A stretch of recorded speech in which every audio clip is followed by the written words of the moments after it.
बिस्मिल्लाहिर्रहमानिर्रहीम अस्सलामु अलैकुम वरहमतुल्लाहि वबरकातुहू। नाज़रीन, आप देख रहे हैं दुनिया मेरे आगे यूट्यूब चैनल और मैं हूं गुलाम नबी मदनी।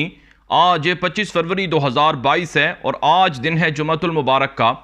नाज़रीन, इस वीडियो के अंदर रशिया और यूक्रेन की जंग के हवाले से ताज़ा तरीन मालूमात हैं, अपडेट्स हैं, वो आपके सामने रखने जा रहे हैं। नाज़रीन, इस वक्त जो ताज़ा खबरें सामने आ रही हैं कि रूस का यूक्रेन पर हमला जारी है, रूसी फौजें पेशकदमी कर रही हैं और यूक्रेन को बड़ी तबाही का सामना करना पड़ रहा है।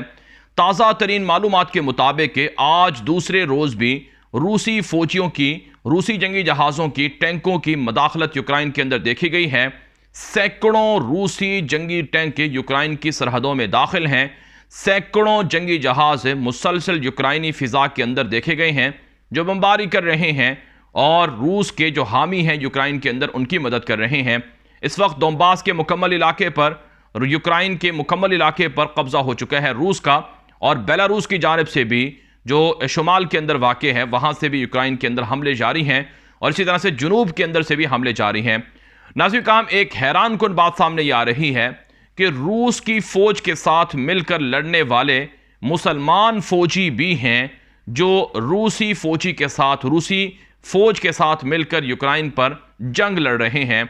जी हाँ नाज़रीन, रूस के मातहत एक मुसलमान मुल्क है जिसका नाम चेचनिया है और जिसके लोगों को दुनिया के गोरेला, बहादुर, लड़ाका लोग कहा जाता है, जिनके यहाँ लड़ाई कोई बात नहीं है, वो बड़े से बड़े पहाड़ों से टकरा जाते हैं। आपने चेचनिया का नाम सुना होगा कि चेचनिया के मुसलमानों पर माजी के अंदर जुल्म होता रहा है।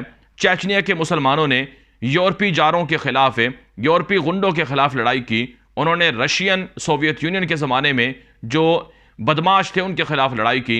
और आज चेचनिया चूंकि रूस का इत्तेहादी है, रूस के साथ ताल्लुकात रखे हुए है और एक तरह से रूस ही का एक रियासत या इलाका करार दिया जाता है, तो वहाँ पर मुसलमानों की जो फ़ौज है वो रूसी फ़ौज के साथ मिलकर लड़ रही है। ऐसी काम जो तस्वीर सामने आ रही हैं, जो वीडियो सामने आ रही हैं, उनमें देखा जा सकता है कि चेचनिया के मुसलमान फ़ौजी बाजमात नमाजें अदा कर रहे हैं, फौजी लिबास पहनकर महाज़े जंग पर हैं, मसरूफ़ हैं, मैदान जंग के अंदर काम कर रहे हैं। तो इस हवाले से नाज़रीन काम दुनिया के अंदर बड़ी ये इस पर रिपोर्टिंग हो रही है और बड़े तबसरे हो रहे हैं कि रूस को अब कौन शिकस्त देगा, जब रूस ने अपने साथ मुसलमानों को भी मिला लिया है और रूस की फ़ौज के अंदर मुसलमान मुजाहिदीन भी शामिल हो चुके हैं। तो नाज़रीन काम ये पहली मरतबा ऐसा देखने में आ रहा है कि रूस के अंदर मुसलमान मुजाहिदीन, मुसलमान फ़ौजें रूस की मदद कर रही हैं और यूक्रेन के ख़िलाफ़ जंग में मदद दे रही हैं, जिससे यूक्रेन को मज़ीद तबाही देखना पड़ेगी और यूक्रेन को मज़ीद नुकसान देखने पड़ेंगे। नाज़रीन काम ये जो दोनों मुल्क हैं, रूस और यूक्रेन, ये मुसलमानों के खैर खां नहीं हैं, क्योंकि रूस आप जानते हैं शाम के अंदर हमले करता रहा है। शाम के अंदर लाखों मुसलमानों के कत्ल में और उनकी दरबदर करने में, हिजरत करवाने में रूस का बड़ा हाथ रहा है। तो रूस को कातिल ना कहा जाए तो फिर क्या कहा जाए। इसी तरह से नाज़रीन काम आप लीबिया के अंदर देख लें, फागनर नामी जो रूस के किराए के कातिल थे वो लीबिया के अंदर है और दीगर मुल्कों के अंदर लड़ाई करते रहे। और इसी तरह से नाज़रीन काम आप यूक्रेन को भी किसी भी तरह से उसे छूट नहीं दे सकते हैं कि वो कोई ऐसा मुल्क है जो मुसलमानों का दुश्मन नहीं है। यूक्रेन हमेशा ये यूरोपीय मालिक के साथ मिलकर, नेटो के साथ मिलकर अफगानिस्तान की जंग और इराक की जंग और शाम के अंदर यूरोप की जारियत की हिमायत करता रहा है। तो इसलिए यूक्रेन को भी हम किसी भी तरह से रिलीफ नहीं दे सकते हैं। भारत नाज़रीन काम ये दुश्मन थे जो अल्लाह के भी दुश्मन थे, अल्लाह के दीन के भी दुश्मन थे, ये आपस में लड़ रहे हैं।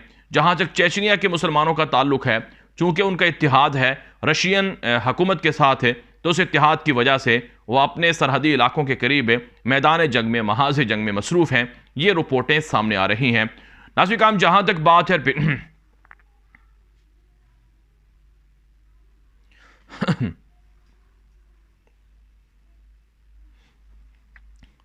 दूसरी तरफ से नाज़रीन काम ये खबरें भी सामने आ रही हैं कि इसराइल ने यूक्रेन की हिमायत का ऐलान किया है और इसराइल की जानिब से बयान जारी हुआ है कि यूक्रेन के किसी इलाके पर किसी भी दूसरे मुल्क का कब्ज़ा इसराइल तस्लीम नहीं करेगा। इसके फ़ौरन बाद रूस ने इसराइल के ख़िलाफ़ ऐलान किया है कि गोलान पहाड़ियाँ, जो शाम की पहाड़ियाँ थीं जिन पर इसराइल का कब्ज़ा है, उसे रूस तस्लीम नहीं करता है। और रूस ने कहा है कि गैर कानूनी कब्ज़ा है इसराइल का गोलान पहाड़ियों पर, शाम के अंदर इसे हम तस्लीम नहीं करते हैं। जवाबी वार किया गया है। तो गोया यूरोप और अमेरिका आपस में लड़ रहे हैं गोया यूरोप और रशिया जो मुसलमानों के दुश्मन थे आपस में लड़ रहे हैं, और अब इसराइल और रशिया की भी बाहम लड़ाई हो चुकी है। नाज़रीन काम जो ताज़ा तरीन रिपोर्ट सामने आ रही हैं कि अमेरिका की जानिब से रूस के खिलाफ पाबंदियां लगाई जा रही हैं, लेकिन इन पाबंदियों से कोई असर नहीं पड़ रहा है। जो दूसरी खबरें हैं वो ये सामने आ रही हैं कि ज़ेलेंस्की यूक्रेनी प्रेसिडेंट हैं, इन्होंने तुर्की के सदर से फ़ोन पर बात की है और तुर्की से फ़ौजी मदद मांगी है कि अपनी फ़ौजें तुर्की यूक्रेन के अंदर भेजें। और इसी तरह से नाज़रीन काम जो तुर्की के वज़ीर दिफ़ा हैं खुलूसी अकार, उनकी अमेरिका के वज़ीर दिफ़ा के साथ बातचीत हुई है। जनरल ऑस्टिन के साथ तवील फ़ोन पर बातचीत हुई है। अमेरिकी वज़ीर दिफ़ा ने तुर्की के वज़ीर दिफ़ा को कहा है कि आपका पड़ोसी मुल्क है यूक्रेन, लिहाजा आप मदद करें, हम आपके साथ खड़े हुए हैं। लेकिन तुर्की ने कहा है कि अमेरिका सबसे बड़ा इत्तेहादी था यूक्रेन का, तो आखिर किस वजह से उसे तनहा छोड़ दिया गया है। इसके अलावा नाज़रीन काम हमें ऐसी खबरें भी मिल रही हैं जो आलमी सतह पर भी नशर हो रही हैं कि रूस के अंदर भी रूस के खिलाफ एहतजाज हो रहा है। यानी रूस का जो यूक्रेन पर हमला है, अवाम इसके खिलाफ एहतजाज कर रही है। सैकड़ों लोगों को रूसी पुलिस ने गिरफ्तार किए हैं। जो ताज़ा तरीन रिपोर्ट्स मौसूल हो रही हैं कि सैकड़ों फौजी गिरफ्तार कर लिए गए हैं, सैकड़ों जो शहरी हैं जो एहतजाज कर रहे थे उन्हें गिरफ्तार किया गया है। और इसी तरह से यूरोप के अंदर और दीगर मुल्कों में भी रूस के यूक्रेन पर हमले की मजम्मत हो रही है। और इस हवाले से नाज़रीन जो खबरें सामने आ रही हैं वो ये हैं कि चंद दिनों के अंदर अंदर पूरा यूक्रेन वो रूस के कंट्रोल में चला जाएगा और रूस के अंदर जो बागी हैं एहतजाज करने वाले उन्हें पाबंदी सलासिल किया जा रहा है। इस तरह से नाज़रीन काम खबर ये भी सामने आ रही है कि रूसी सदर व्लादिमीर पुतिन ने भारत के वज़ीर आज़म नरेंद्र मोदी को फ़ोन किया है और नरेंद्र मोदी से यूक्रेन के इशू पर तबादला ख्याल हुआ है। भारतीय मीडिया रिपोर्ट कर रहा है कि रूसी सदर व्लादिमीर पुतिन ने भारत को एतमाद में लिया है कि यूक्रेन पर जो हमारा हमला है वो वहाँ पर अमेरिका और दीगर जो हमारे दुश्मन हैं उनके खिलाफ है, लिहाजा भारत गलती ना करे कि वो यूक्रेन की मदद करे। नाज़रीन काम यूक्रेनी सदर ने नरेंद्र मोदी से फ़ोन पर बातचीत की थी और भारत से मदद मांगी थी कि भारत यूक्रेन की मदद करे। तो रूसी सदर व्लादिमीर पुतिन पहले भी धमकी दे चुके हैं कि अगर कोई भी मुल्क वो यूक्रेन की मदद करेगा और रूस के खिलाफ जाएगा तो उसे नुकसानात भुगतना पड़ेंगे। तो इसी मकसद के लिए जो रूसी सदर हैं व्लादिमीर पुतिन, इन्होंने मोदी को फ़ोन किया है और मोदी को धमकी दी है कि अगर उन्होंने गलती की तो मार खाएगा। तो यूँ नाज़रीन काम मजमूई तौर पर इस वक्त जो सूरत हाल है वो यूक्रेन के ख़िलाफ़ जा रही है और इस वक्त जो सूरत हाल है वो नाज़रीन काम अमलन जो रूस है उसके हक़ में जा रही है और रूस का कब्ज़ा बढ़ता जा रहा है। जबकि अमेरिका और यूरोप पे सलामती कौंसिल के अंदर अक़वाम मुत्तहिदा के अंदर रूस पर धमकियाँ लगा रहे हैं। जो नाज़रीन काम दुनिया का मशहूर तरीन मैगज़ीन है उसने भी रिपोर्ट छापी है और ये कहा है कि दरअसल रूस तारीख़ को दोहरा रहा है, रूस यूरोप के ख़िलाफ़ जंग जीत रहा है। जिस तरह से माजी में सोवियत यूनियन के ज़माने में रूस हावी रहा, आज भी यही कुछ हो रहा है। इसी तरह से नाज़रीन काम ब्लूमबर्ग की रिपोर्ट है कि रूस का जो यूक्रेन पर हमला है, इस हमले की कीमतें जो रूस के इन्वेस्टर्स हैं, ताजर हैं, उन्होंने अदा की है। 37 अरब डॉलर की रकम उनकी फ्रीज कर दी गई है, उनके असासे जब्त कर लिए गए हैं। लेकिन रूस कहता है कि इससे हमें कोई नुकसान पड़ने वाला नहीं है।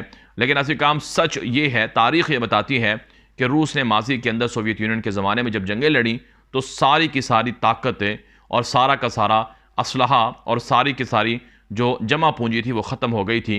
आज भी रूस के साथ यही होने वाला है। अगर रूस बाज नहीं रहेगा, आगे बढ़ेगा, तो रूस से बड़ी तबाही का सामना भी कर सकता है और रूस पर जो पाबंदियाँ हैं ये कारगर भी हो सकती हैं। लेकिन अमलन फ़िलहाल हमें नज़र नहीं आ रहा कि रूस को इन पाबंदियों से कोई नुकसान होने वाला हो। बारह नाज़रीन काम ये वीडियो दोस्तों के साथ व्हाट्सएप पर, फेसबुक पर, ट्विटर पर, इंस्टाग्राम पर, हर जगह पर शेयर कर दें ताकि लोग मालूमात और हक़ाइक़ हासिल कर सकें। मज़ीद ख़बरों के लिए हमारे इस चैनल के साथ जुड़े रहें, आपको यहाँ पर मज़ीद तफ़सीलात और मालूमात मिलेंगी। अब तक के लिए इतना ही इजाज़त दीजिए। अस्सलामु अलैकुम वरहमतुल्लाहि वबरकातुहू।